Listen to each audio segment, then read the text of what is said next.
We have the curious case of his gravestone spelling his middle name with 2 A's when his birth certificate has it listed with 1 A. After 48 years, AI finally scanned Elvis Presley's Graceland basement, and the new footage is disturbing. Hidden spaces, strange details, and long-forgotten corners are now revealed through advanced technology.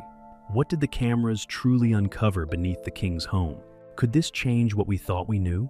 Join us as we explore the shocking basement discovery. The house that Elvis left behind. He was the kind of man who filled every room he walked into, not because he was loud, but because he was present. Elvis Presley had a way of making people feel seen. Former staff at Graceland would tell you he remembered names, asked about children, brought food to people working late. He was generous to a fault, impulsive with his kindness. The sort of person who would give away a car on a Tuesday for no reason other than someone looked like they needed one. Behind the rhinestones and the spotlights was a boy from Tupelo, Mississippi, who never quite believed the world he had built for himself was real. He was soft-hearted in a way that surprised people. He was also deeply private. That privacy followed him into death. On August 16, 1977, something stopped inside Graceland. Not just a heartbeat, something larger, something harder to name. Elvis Aaron Presley was 42 years old when he passed away, and the mansion on Elvis Presley Boulevard in Memphis, Tennessee did not know what to do with itself after that. The peacock blue gates stayed closed. The chandeliers hung still. In the jungle room, with its green shag carpet climbing up the walls and across the ceiling, the furniture sat exactly where he had placed it. His reading glasses were left on a table, as though he had only stepped away for a moment and would be back. He never came back. Graceland became something difficult to explain, not quite a museum, not quite a home, but somewhere aching in between. When it opened to the public in 1982, visitors walked its halls in a particular kind of silence, the way people go quiet inside churches. They moved through the trophy room. They stood before the costumes and the gold records. They pressed their hands to the glass and looked at a life preserved like something under a bell jar. But Graceland had a rule, a quiet one, an important one. There were places you did not go. The basement had always been off limits. Not dramatically, not with warnings or red tape, but in the way that certain things in large, old houses become understood without being explained. Staff who had worked there for years knew it without being told twice. Tour guides learned the boundary early. The public never noticed because the public was never meant to. There was no official documentation of what the lower levels contained. No inventory, no photographs included in any estate record that accounted for that space in any detail. Some said it was storage, personal items, perhaps the kind of things a private man accumulates and does not wish displayed. Others said very little at all, which in its own way said everything. For nearly 50 years, those rooms sat in the dark. It was preservation work that changed everything, and it began the way most extraordinary things do, quietly, without drama, with the simple intention of doing a job. Advanced AI scanning technology had been making its way into historic properties across the country. The tools were sophisticated, capable of producing detailed digital maps of structural spaces, identifying weaknesses in foundations, flagging areas that needed restoration before damage crept in unseen. The goal, always, was care, protection, the responsible stewardship of places that belonged, in some sense, to history. When the decision was made to bring this technology to Graceland, no one was looking for secrets. The people operating the equipment were technicians, professionals doing precise and unglamorous work. They set up their instruments. They ran their programs. They expected the results that usually came back from these exercises: data, measurements, the quiet geometry of walls and floors and empty spaces. The scanners began their work beneath the foundation. And then, something appeared that no blueprint had ever recorded. The imaging results came back showing dense pockets behind certain walls, not structural, not mechanical, compartments. Spaces that did not exist on any architectural drawing of the property. Spaces that had never been cataloged in any document connected to the Presley estate. The technicians looked at each other the way people do when they are not sure whether they have made an error or a discovery. They ran the scans again. The results were the same. Objects appeared in the imaging shapes and masses that suggested physical items, deliberately placed, in rooms that were never supposed to be there. The atmosphere in that space shifted the way air shifts before a storm. What had begun as a routine preservation exercise had become something else entirely. The paperwork on the table felt suddenly inadequate. The job description no longer quite applied. "It changes things," one of the technicians said quietly, to no one in particular, "when you find something that wasn't supposed to be there." Because the question was no longer about the walls, or the foundation, or the careful documentation of a historic home. The question was older than that, and heavier. What had Elvis Presley, a man who guarded his privacy with quiet ferocity, a man who gave the world everything and kept something back sealed away inside his own home? What had sat in that darkness since 1977, untouched, unknown, while the world stood above it and looked at the gold records and the jumpsuits and thought it had seen everything there was to see? The scanners had their data.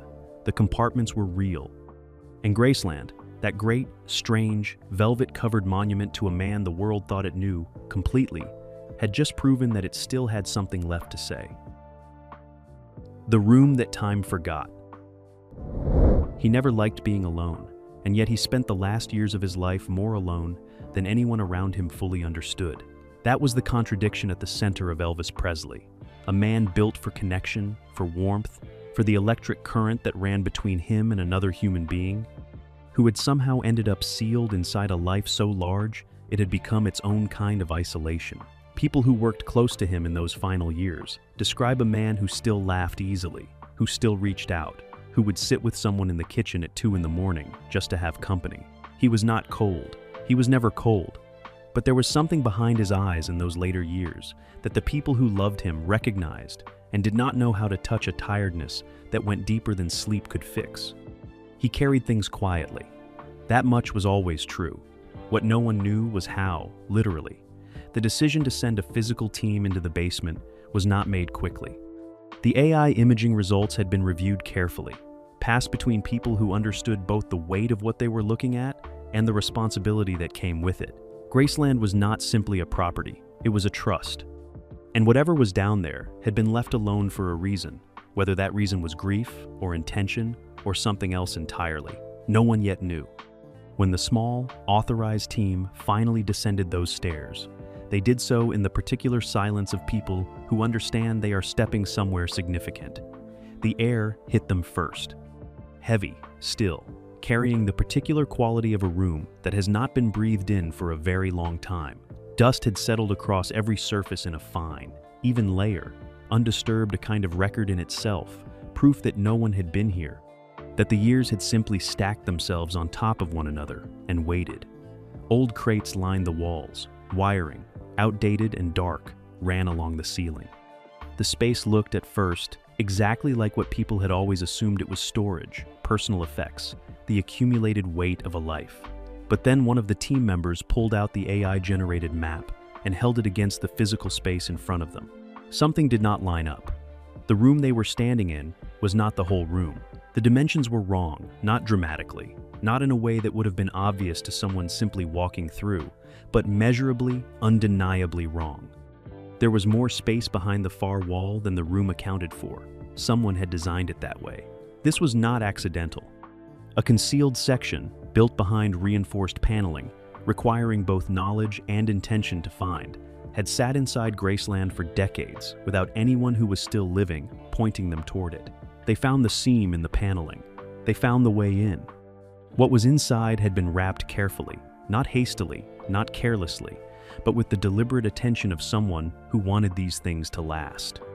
Whoever had placed these objects here had not been hiding them from discovery so much as protecting them from time. That distinction mattered. It changed the feeling of the room entirely. These were not things someone was ashamed of. These were things someone had loved. The items were deeply, unexpectedly personal. Not the Elvis of the posters and the jumpsuits and the sold-out stadiums, something quieter than that. Handwritten notes in a hand that those familiar with his writing would have recognized immediately. Pages covered in words that moved between thoughts, between moods, crossing things out and starting again the way a person does when they are writing only for themselves, with no performance involved. There were draft lyrics ideas for songs that were never finished, never recorded, never heard. Words reaching towards something that the finished, polished recordings had perhaps never quite captured. Lines that felt raw in the way that first drafts always do, when the idea is still alive and unformed and honest. There were audio reels, documents, items that spoke not of the career, but of the interior life. The man beneath the mythology, thinking his private thoughts in a room he believed would stay sealed. Some people write to be read, someone once said. Some people write to survive. These felt like the second kind. What made the discovery so affecting was precisely what was absent from it. There were no costumes here, no awards, no photographs staged for cameras, no artifacts of the public life that the world had cataloged and consumed so thoroughly. This was what remained when all of that was stripped away. This was what a man kept for himself when he had given everything else to everyone else. Then came the film reels. They were stored at the back of the concealed space. And when the AI system was used to enhance and stabilize the old footage, what appeared on screen was difficult to look away from and difficult to look at. Not because of anything dramatic, no revelation, no scandal, but because of the sheer, unguarded humanity of it. Elvis Presley, exhausted. Not performing exhaustion, not the romantic weariness of a man looking beautifully tired for a camera. Real exhaustion, the kind that lives in the set of someone's shoulders, in the way they let their face go slack when they think no one is watching. The footage was raw, in the way that only unintended footage can be unlit, unscored, unedited, with no one managing the image. He looked like a man carrying something very heavy for a very long time. The question that settled over the room and has not fully lifted since was not why he had kept this footage. It was why he had kept it instead of destroying it. Because he could have, easily, and he didn't. Which means, on some level, he wanted it to exist. He just wasn't ready for anyone to see it yet. The weight of the crown. He was, by every account of those who knew him without the lights on, a gentle man. Not gentle in the way that gets mistaken for weakness, but gentle in the way that takes genuine strength to maintain when the world is pulling at you from every direction. Elvis Presley remembered the names of people others would have overlooked. He sat with grieving friends through the night. He laughed at himself. He cried at movies. He was the kind of person who felt things deeply and did not always know what to do with that depth, so he channeled it into music, into generosity, into a warmth that people who encountered it never quite forgot. And he carried, for his entire adult life, something that warmth alone could not dissolve: the weight of being Elvis Presley. There is a particular kind of loneliness that belongs exclusively to people the world has decided to love at an enormous scale. It is not the loneliness of being unknown. It is almost the opposite. It is the loneliness of being known so completely, so loudly, so publicly, that the real self begins to feel like a secret even to the person living inside it. From the moment Elvis stepped onto a stage as a young man from Mississippi and the world tilted on its axis, he was no longer entirely his own. He belonged, in some profound and exhausting way, to everyone else. The expectations were not small.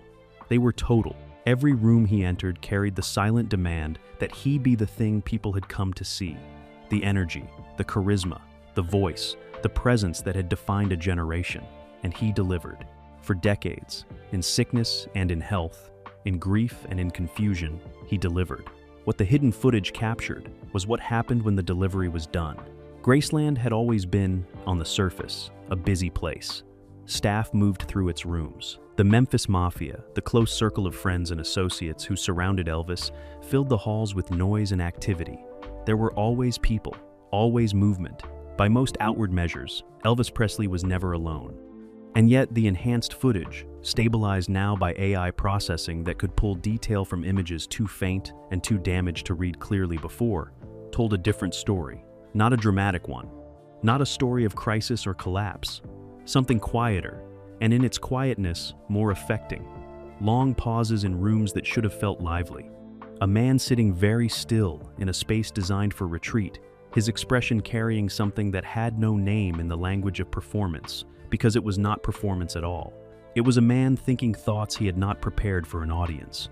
Those expressions, the ones that surfaced when the camera kept running and he forgot or ceased to care that it was, there were rarely the face the world knew from concert footage or film stills. They were softer, more uncertain. Sometimes, briefly, something that looked very much like grief, passed across his face without explanation, and then was gone. The footage did not explain itself, it simply showed. Among the materials recovered from the concealed room were audio tapes that had nothing to do with music.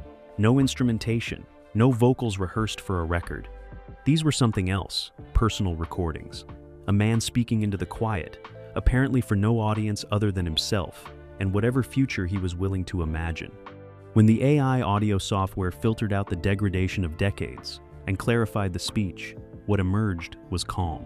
That was perhaps the first surprise. Given everything, a person might have expected anger or bitterness or the kind of raw emotional fracture that fame occasionally produces in public. There was none of that. What there was weariness, honest and undecorated. A voice reflecting on a life that had given him everything the world considers worth having and left him, in certain quiet moments, longing for something he could not quite name, but which sounded, in the way he described it, very much like simplicity. He spoke of wanting ordinary things, of wondering what it would have felt like to move through the world without being recognized, of missing a version of himself that had existed briefly, before everything, when he was just a young man with a guitar and no one was watching. "I just want some peace," he said at one point, in a tone so unguarded it felt almost intrusive to hear. He was not performing. There was no one to perform for. The architectural analysis of the concealed space added a final, significant layer to the picture being assembled. The room had not simply been built and then sealed. It had been modified. Subtle soundproofing had been incorporated into its design. Not the kind that happens accidentally, not the kind that results from thick walls or deep foundations, but deliberate, intentional soundproofing. The kind that requires a decision to be made and then acted upon.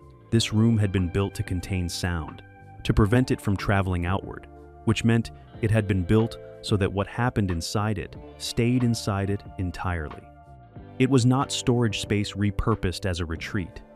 It had been designed from some point in its existence as a controlled environment, a sealed one, a place where noise, the world's noise, and perhaps his own, could not follow. The question that lingers, and that the footage and the tapes and the architectural evidence together raise without fully answering, is a simple one. Was this room built to keep the world out?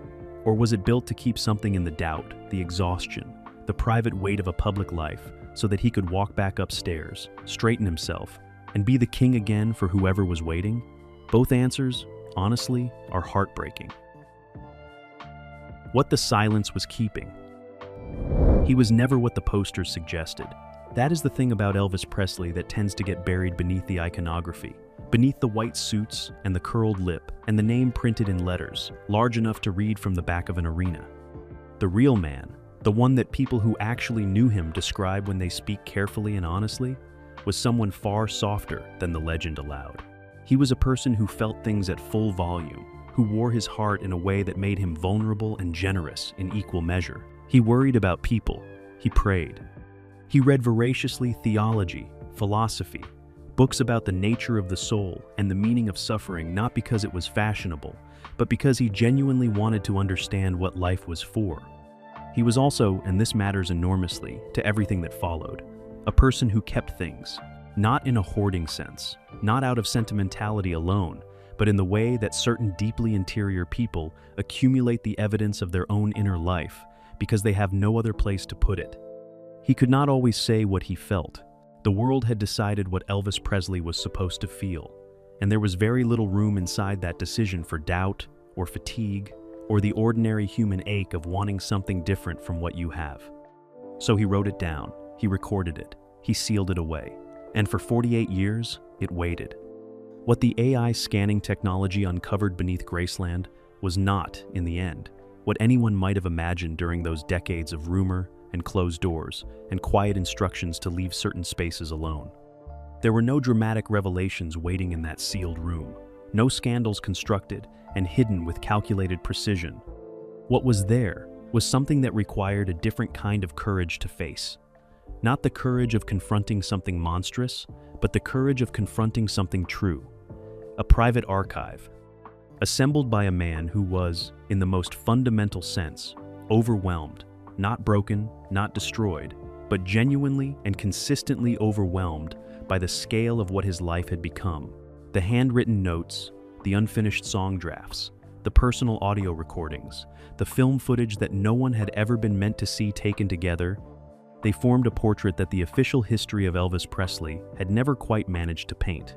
Not because the official history was dishonest, exactly, but because it had been built from what he showed the world, and what he showed the world was never the whole picture. The whole picture was in the basement. And the whole picture was achingly, painfully human. The disturbing element, the thing that unsettles people when they learn what was found, is not darkness in the conventional sense. It is not scandal or wrongdoing or the kind of revelation that dismantles a reputation. It is something quieter and in some ways harder to absorb.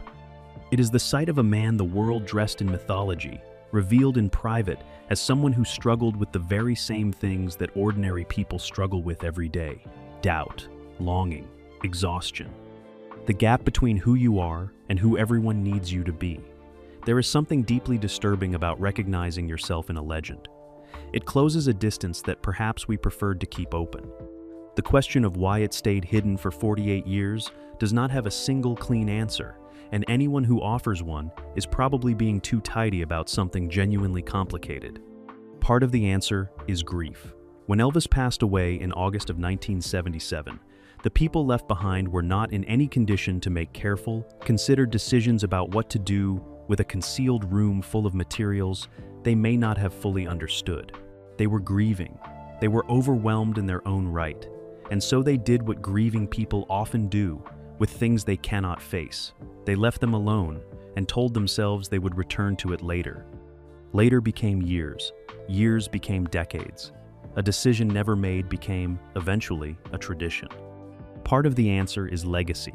Estates, particularly those belonging to cultural figures of Elvis's magnitude, are not simply personal. They are commercial, institutional, carefully managed. The people responsible for preserving his name understood, even if they did not articulate it in precisely these terms. That narrative is fragile. That the image of the king, strong, electric, larger than life, was worth protecting. If there were materials in that basement that complicated the image, the safest thing, the most protective thing, was to leave them where they were. Not out of malice, out of love, perhaps, or out of the particular kind of caution that comes from understanding how much is at stake. And part of the answer is simply this: no one fully knew what was down there, not completely. The instructions to leave the space alone had been passed from person to person like a habit, and habits, over time, lose their original reasons. By the time anyone might have thought to ask why the basement stayed sealed, the sealing itself had become the answer. Time has a way of turning secrecy into mythology. What is hidden long enough begins to feel sacred, too important to disturb, too weighted with accumulated years to approach without ceremony. It took a machine, unburdened by any of that feeling, to finally open the door. The restored footage does not do what legend-destroying revelations are supposed to do. It does not reduce him. It does not make him smaller or less worthy of the devotion that has followed him through the decades since his death. If anything, and this is the part that takes time to fully settle, it makes him larger. Not the larger of spectacle, but the larger of depth, the larger of a human being understood more completely. What the footage shows is a man in the unguarded moments between performances. Not backstage in the theatrical sense, not in the wings about to go on, but in the genuine private hours of a life lived under permanent observation. He looks tired in the footage, and the tiredness is not glamorous or romantic in the way that certain kinds of cinematic exhaustion can be made to look. It is ordinary tiredness, the kind that accumulates not from one bad night, but from years of giving out more than can sustainably be replaced. There are moments in the footage where he simply sits, not doing anything, not preparing for anything, just existing in the silence of that room, with an expression on his face that the world, consuming the curated images of Elvis Presley, had very rarely been permitted to see. It is the expression of a person thinking private thoughts, carrying private weight, being privately, quietly, entirely themselves. What makes it affecting, what makes some of the people who have seen it describe the experience as almost unbearable in its tenderness, is how familiar it is. Every person watching recognizes that face, not because they know Elvis Presley, but because they know that feeling. The feeling of being more than what you can comfortably hold, of longing for something simpler, of sitting in a quiet room and not quite knowing how to explain to anyone who loves you what it is that is wearing you down. "I just want to feel like myself again," he says at one point on the audio recordings, his voice steady and low and completely without performance. It is perhaps the most human thing he ever said, and it was never meant for anyone to hear. There is a version of Graceland's story that ends with the basement as a punchline, the dramatic reveal, the hidden room, the mystery solved. That version misses everything important. The basement was not a vault of secrets in the sensational sense. It was something far more significant and far more ordinary at the same time. It was the private interior of a public man. It was the place where Elvis Presley put the parts of himself that had no role in the show, the uncertainty, the spiritual searching, the unfinished thoughts, and the words he could not sing in front of anyone, because they were too real and too raw and too much his own to offer up to the world that had consumed everything else he had. Every great house, if you look carefully enough, has rooms like this. Spaces where the person living inside the grandeur of their own life retreats when the grandeur becomes too heavy. We do not always see these rooms. We are not always meant to. But they exist in every life, the private architecture of a person's actual self, built alongside the public structure that the world is allowed to see and interpret and claim. Graceland's basement was that room, sealed, soundproofed, deliberate. What the AI scanners found when they mapped the space beneath the foundation was not a scandal. It was not a horror. It was a man gifted, beloved, exhausted, gentle, searching, who had needed somewhere to put the truth of his own experience, somewhere the noise could not reach him, somewhere he could simply exist without being the king for a few hours. And now, 48 years after the peacock blue gates closed for the last time behind him, the truth of his experience has finally come to the surface.